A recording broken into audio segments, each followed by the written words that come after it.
No, nothing, Jon Snow.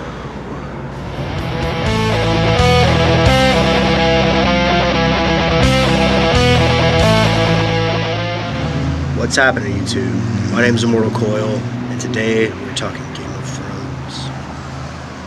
Some of the things that we'll discuss will involve minor spoilers, so if you're unlike me and you're the last person under the rock to climb out and examine Game of Thrones, stop this video now.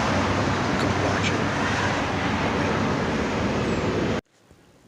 it. Everything we choose to consume in entertainment has a good personal story, right? Here's mine. Over the course of years, of course I've heard of Game of Thrones. But when I looked into it and I saw that it was a medieval fantasy genre written by somebody who uses R.R. as their middle initials, I just assumed it was another Lord of the Rings ripoff.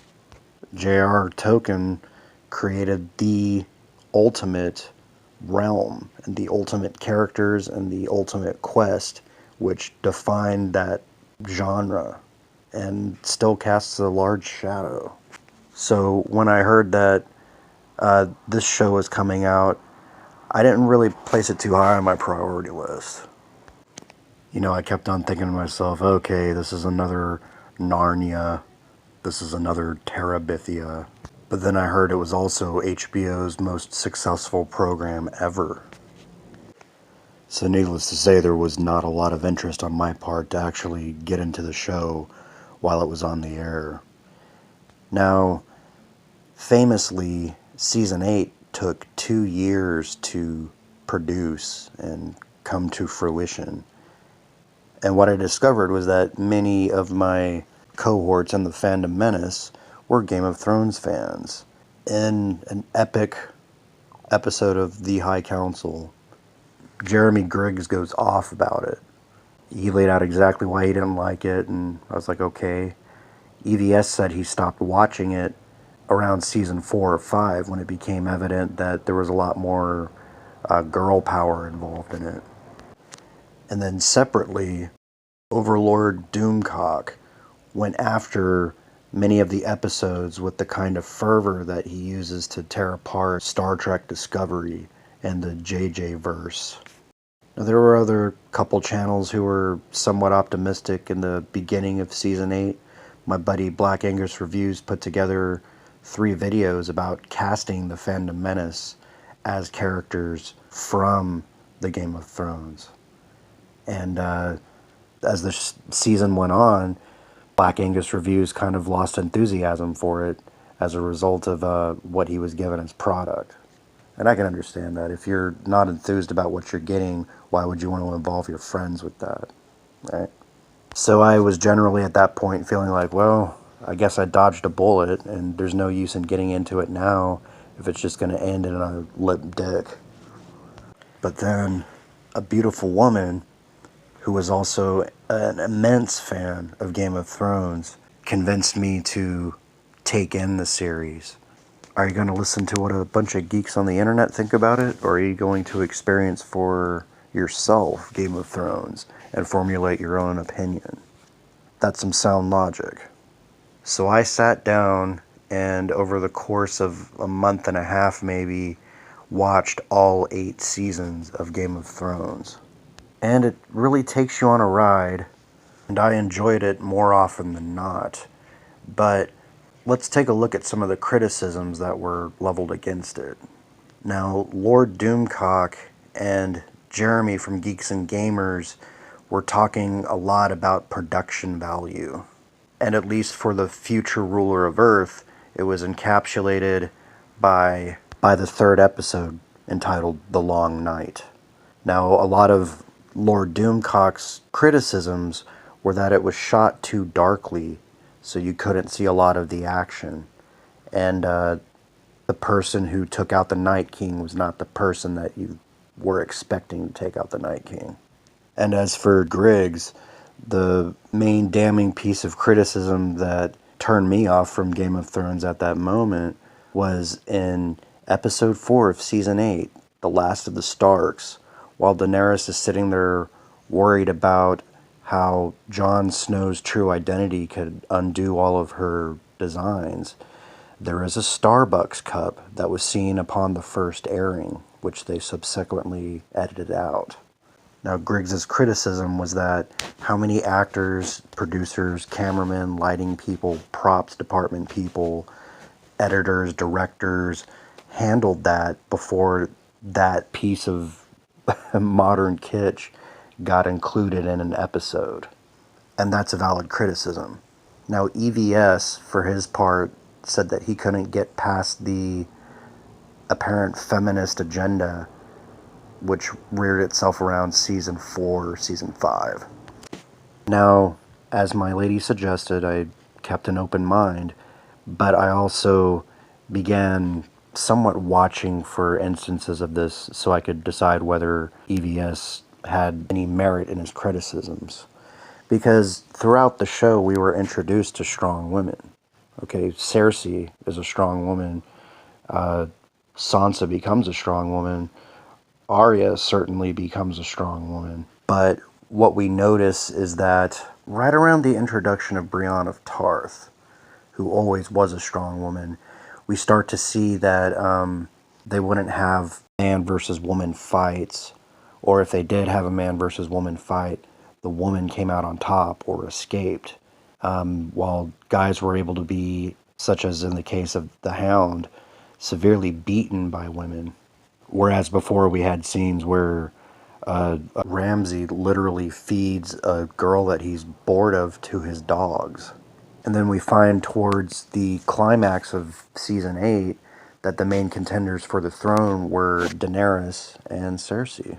Now, both of them were ultimately denied, but still, I would say EBS's argument had some merit, and if he spared himself the disappointment that his colleagues felt, that's a bullet dodged. Another major criticism of season 8 was that it was rushed, that there simply were not enough episodes to tie up all the loose ends set up in previous seasons. To this, I would 100% agree. The overall plot arc was a good plot arc, but we just didn't have enough time to see everything play out in a satisfactory way. Now, the reason for that being was Benioff and Weiss, the showrunners, were offered a Star Wars trilogy. And Disney chose to announce that right in the middle of season 8 and right when all these criticisms came out against the show. And since then, there's been a number of articles coming out saying that HBO has passed on Benioff and Weiss having another series with them, and that they are going with Netflix. And there's also another article going around speculating that Benioff and Weiss might not even get their Disney Star Wars trilogy.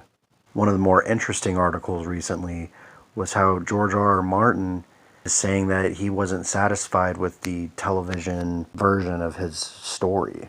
A story which he actually has the power to retcon with the stroke of his pen. But will he? He's been waiting 11 years to do it. Now, I'm not here to shit on the entirety of Game of Thrones. There were some very, very good moments.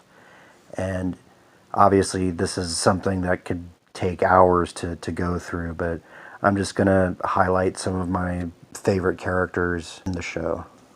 Now, obviously, the Starks, you got Jon Snow and Eddard Stark. Very moral, very strong characters.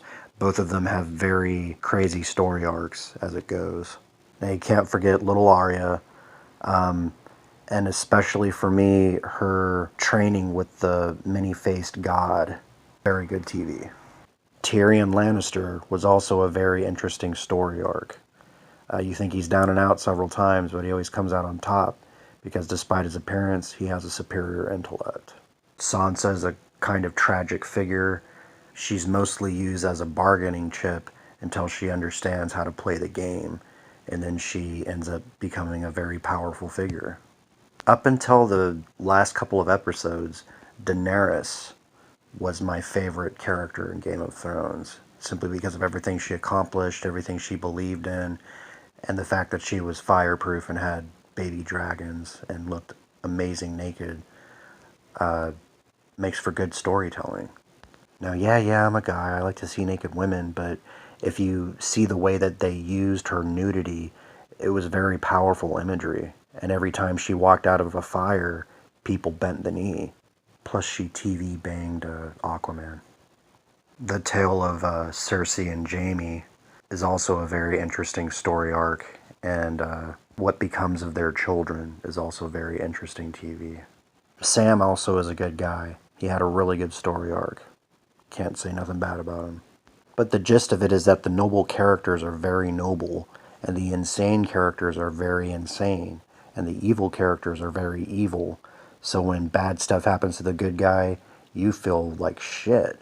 But when bad stuff happens to bad guys, you're pumping your fist and saying, yeah, that's what you fucking get. And it's very, very brutal TV. But it's also a reflection of the brutality of our species, especially at that point in our evolution, which would have been medieval times. And even though this is a fictitious world, you can very much see the harsh realities. Some of the more noble characters pay a price for failing to see that, because the evil and the wicked don't care about honor. And that's part of the point. There was also a couple of story arcs which provided commentary on religious zealots. And this is typified by the arcs involving the Grand Sparrow, the Red Lady, and Stannis Baratheon. So it asks the question, how far are you going to pursue your religious zealotism? How much of that will be a component, and what are you willing to sacrifice in order to make your version of the flying spaghetti monster happy? And to contrast that with the type of detached asceticism brought on by Bran's clairvoyance. So those are some of my thoughts. But I want to know what you think. If there is a character or a plot thread or a criticism that you would like me to expand upon, go ahead and drop me a comment. Game of Thrones is a very interesting show in a lot of ways, and it shows what is possibly the peak of good television, but also what is the peak of poorly executed television. So, there you have it. My thoughts on the Game of Thrones. My name is Immortal Coil. Like, share, subscribe. Drop me a comment. Let me know what you want to see covered on future editions of Savage Spirituality. Check out my brothers in the Fandom Collective. We're an extension of the Fandom Menace, which is dedicated to helping you get voice, you get traction, you get subs, and you get likes. And together, we can turn around the shit show that passes as entertainment in 2019. And remember, what do we say to death? Not today.